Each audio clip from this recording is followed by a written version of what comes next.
Indiana stuck with the starters for much of the second half here.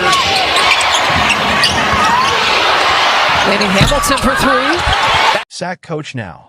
Awful coaching and loss to Lynx Caitlin Clark and Kelsey Mitchell-Cook for 44 PTS, but have no help. Caitlin Clark and Kelsey Mitchell combined for 44 points, but lack of support and coaching dooms Fever and loss to Lynx. It was a tale of two superstars and a struggling team in the Indiana Fever's latest defeat, this time at the hands of the Minnesota Lynx. Despite outstanding individual performances from Caitlin Clark and Kelsey Mitchell, the Fever simply had no answer for the Lynx, falling 95-83 in a game that highlighted the team's continued woes. The story of the game was undoubtedly the stellar play of Clark and Mitchell. The dynamic duo combined for an impressive 44 points, with Clark tallying 24 and Mitchell chipping in 20. They were the only two Fever players to score in double figures, as the rest of the team struggled mightily. Clark, in particular, showcased her incredible talent, making contested shots and facilitating the offense. However, her efforts were hampered by a seeming lack of urgency and cohesion from her teammates. Time and time again, Clark found herself picking up her dribble far from the basket with no one moving to provide an outlet.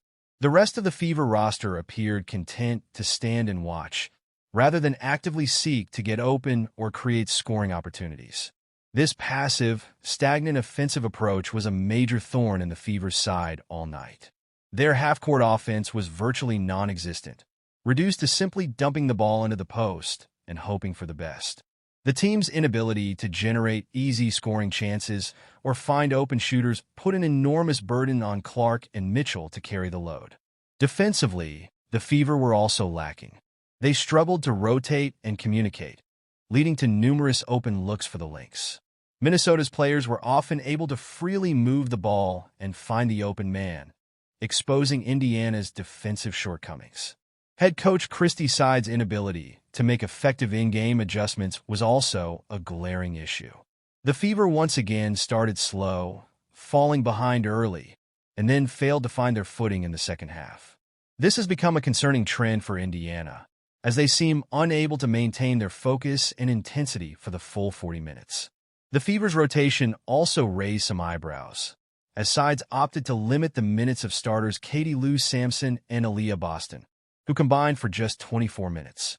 This decision left Clark and Mitchell overextended, playing 38 and 34 minutes, respectively. The lone bright spot for the Fever was the performance of Tammy Fong-Bentley, who provided a much-needed spark off the bench.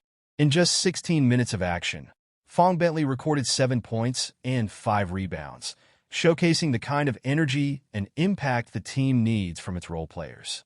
Ultimately, the Fever's latest defeat highlighted the team's continued struggles and the need for significant improvements, both in terms of personnel and coaching.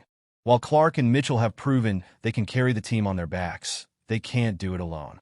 The rest of the roster needs to step up, and sides must find a way to better prepare and motivate her team to compete at a high level for the full game. As the season progresses, the Fever will need to address these shortcomings if they hope to turn things around and make a push for the playoffs. The talent is there, but the execution and coaching must improve for this team to reach its full potential.